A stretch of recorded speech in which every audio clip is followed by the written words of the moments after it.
In this project, you're going to be exploring equivalent expressions, and you're going to be using some technology. The first technology is wolframalpha, and then the second technology is Desmos.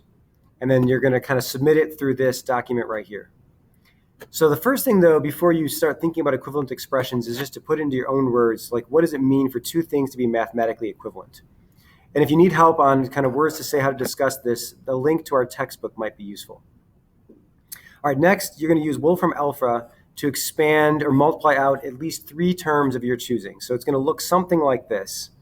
And so I'll model it over here. In wolframalpha, you might type like x plus 3 as one of your terms, 2x minus 5 as another term, and 5x minus 2 as your third term. You'll make up anything and don't use this specific example.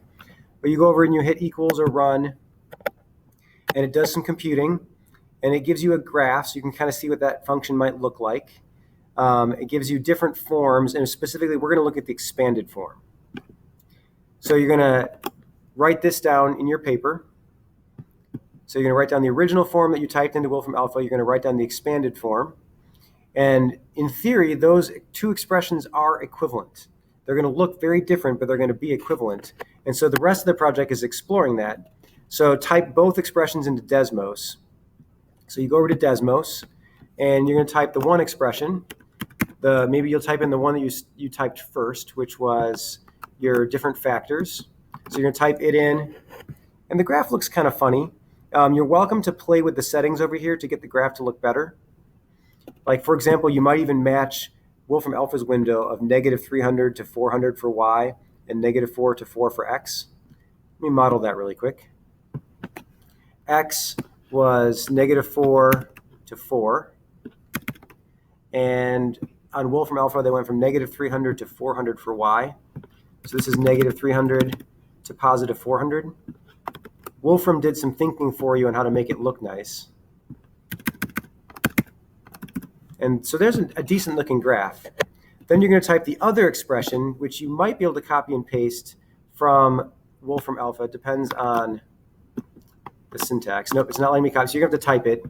So you'll type it in, and you'll look at the graphs and see how the two graphs compare. And you're going to type some words like, what is it about the graphs that communicate that the two expressions are equivalent? And then Desmos is very good at creating tables.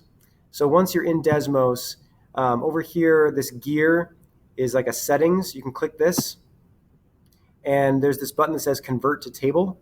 If you click on that, you'll have an instant table for your different functions, and you can change the inputs if you want, but the default might be fine. So you'll convert both of them to a table, and you'll take screenshots and paste your tables in here, and then again, explain in words how it communicates that the two things are equivalent. So just exploring mathematical equivalence. And finally, a helpful technology tip for screenshots, you do Control, Shift, and Window Switcher on a Chromebook. If you do that, Control, Shift, Window Switcher, it brings up, it kind of grays out your screen, and you can select the region that you want with the cursor. And then you can copy it to the clipboard and paste it wherever you want.